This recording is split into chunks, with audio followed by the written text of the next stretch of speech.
Então, Fernando, quero agradecer a oportunidade de estar aqui, né, de participar do seu trabalho aqui. É uma honra nossa, doutor. O senhor nem imagina.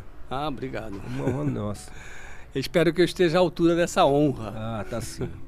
E Muito. eu acho que é um assunto realmente muito pertinente, né? Principalmente quando a gente fala de depressão, de ansiedade, né? Que são as patologias assim bem reincidentes na população, né? O Brasil é considerado um dos países mais depressivos da América do Sul e mais ansioso. Então, eu acho que o assunto é importante, Sim. né? A gente está falando sobre isso. Então, eu quero começar falando do título do livro. Sim. Por que esse título? Né? Por que demônios ou hormônios? É como se eu estivesse perguntando assim: são demônios ou são hormônios? E aí o subtítulo: a ansiedade e a depressão sob a ótica das nossas vidas passadas. Por que o título? Você vai entender direitinho. Muita gente acha que a depressão e a ansiedade são doenças modernas, são doenças atuais, né? As pessoas estão depressivas hoje por causa dessa competição social, né? Essa necessidade de sucesso que você tem que ter. Você tem que ter um carro novo, você tem que ter dinheiro no bolso, né? Então, as pessoas acham, né, que por conta disso as pessoas acabaram ficando depressivas, ou então ansiosas, né? Ou então os dois, né? Mas não. A depressão, Fernando, é uma patologia muito antiga. Pra você ter uma ideia, no século XVIII, século XIX, ela era conhecida como melancolia. Então, naquela época, o sujeito apresentava esses sintomas de depressão e eles diziam que o sujeito era melancólico.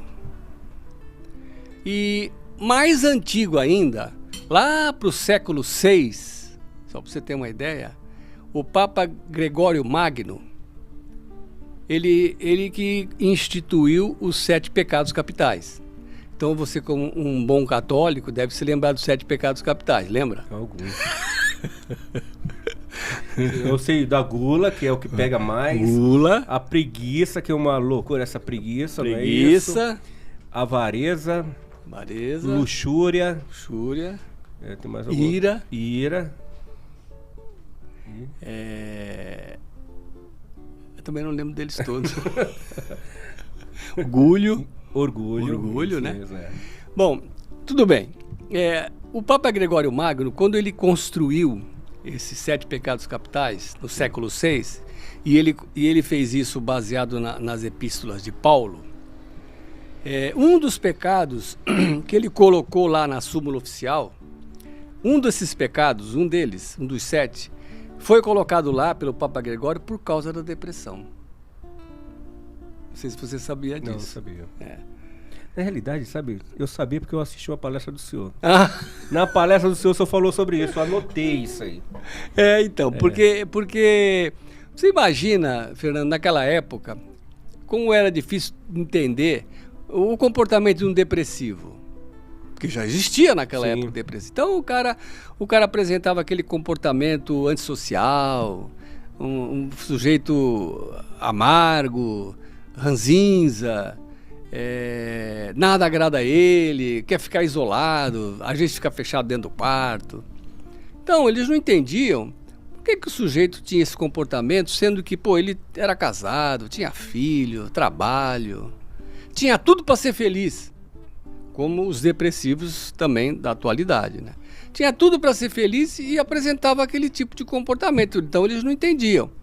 Então a Igreja Católica, a teologia católica da época, entendia que aquele sujeito ele estava possuído pelo pecado da preguiça. O pecado da preguiça ele foi colocado lá por causa da depressão.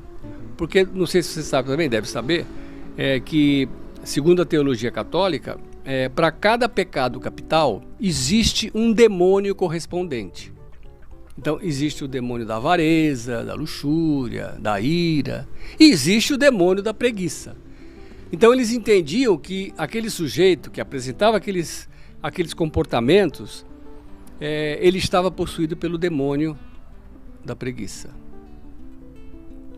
E aí, com o avanço, né, Fernando, do conhecimento científico, a partir do Renascimento, do século XVI, da invenção dos equipamentos que foi possível investigar a intimidade do nosso corpo, o funcionamento do nosso cérebro, do sistema nervoso. Então, se descobriu recentemente que, na verdade, as pessoas depressivas, elas não eram possuídas pelo demônio da preguiça. Na verdade, a depressão, segundo a medicina tradicional, organicista, a depressão ela é resultado de um mau funcionamento do nosso cérebro na produção de alguns hormônios. Entendeu, Fernando? Principalmente aqueles hormônios que estão relacionados ao nosso humor. E o principal deles é a serotonina, né? Então, descobriu-se que pessoas depressivas apresentam essa deficiência dos hormônios no cérebro. E aí, então, a ciência moderna concluiu que, na verdade, o problema do depressivo são os hormônios. E aí, no livro, eu estou perguntando, mas são demônios ou são hormônios? E aí, nesse livro, no capítulo que eu falo sobre a depressão, eu estou mostrando um outro olhar sobre essa patologia. Eu não desmereço a visão da medicina tradicional, esse olhar que a ciência materialista tem sobre o depressivo, que realmente existe uma correlação do comportamento depressivo com os hormônios, né, da deficiência dos hormônios, mas existe mais algo além. Então, nesse livro, eu apresento esse olhar que eu considero como etiologia, como causa da depressão, na verdade, as nossas experiências de outras vidas, porque o depressivo já nasce depressivo. Então, o nome do livro, eu estava falando do nome do livro, é esse, Demônios ou Hormônios? E aí eu estou dizendo na minha tese aqui, na nossa tese, que não é nenhum nem outro. Não são nem demônios, nem são hormônios. Na verdade, a depressão está ligada à personalidade do indivíduo, à pessoa, do jeito que ela é, a sua característica de caráter. Então, a depressão estaria ligada nisso.